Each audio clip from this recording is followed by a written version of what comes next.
Can we pretend that airplanes in the night sky like shooting stars? I could really use a wish right now, wish right now, wish right now. In 2005, I used to be a pre-med student, and part of being a pre-med is either going the research route or getting involved in the community and doing volunteer work. And I decided to go the volunteer work route. I learned about different causes in Orlando and different needs there are, and learned about how much homelessness and poverty there is by going to a hunger banquet. And it blew my mind when I learned that in Orlando alone, there's 8,500 individuals that are homeless. Back then it was less, but now it's over 8,500 people, significantly increasing with the bad economy. And then learning the poverty rates. 1 out of 5 people in Central Florida is skipping meals because they don't have enough money to make ends meet. And out of those 1 in 5 people, a quarter of those are children. Let's say there's 1 million people in Central Florida. That's 200,000 people that can't eat. And of those, it's 50,000 children.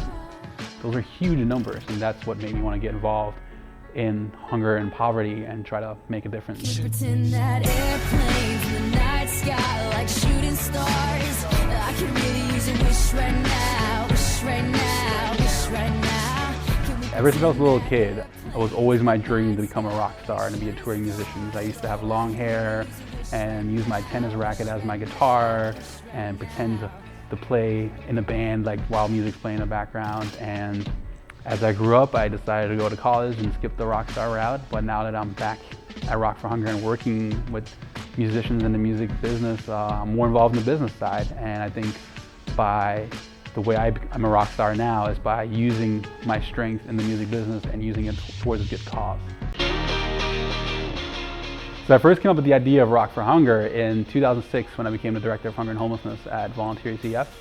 And I basically wanted to combine my two passions. From a little kid of wanting to be a musician and putting on concerts, and my passion of helping others and going the medical route, and kind of combine them and try to put on a musical event that'll help people in need, people that are less fortunate and hungry. And so in 2006 we got a small committee together that organized the first annual Rock for Hunger Fest, and since then it just took off.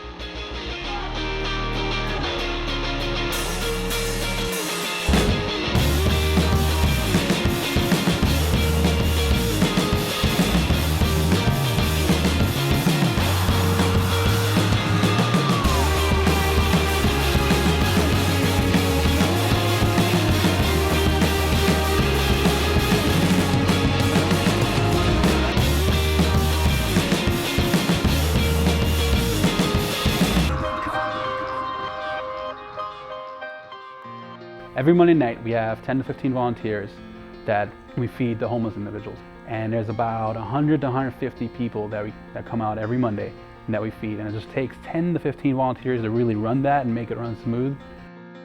What motivates me every day is the small successes. By having a new volunteer come out every Monday night, that's a success. By having someone bring 2 canned goods, that's a success. By having a sponsor come in and pay for our stage, that's a success. By having someone invite all their friends on their social networks, that's a success. But if everybody just gave back to their community a couple hours a month, a couple hours a week, or $10 a month if they can't, just really don't have the time, but everybody did a little bit, the world will be a completely different place. So the goal is to get people inspired and teach them that there is a need in their own community. They don't have to go overseas to help people in need, because there's a huge need just right here. Chances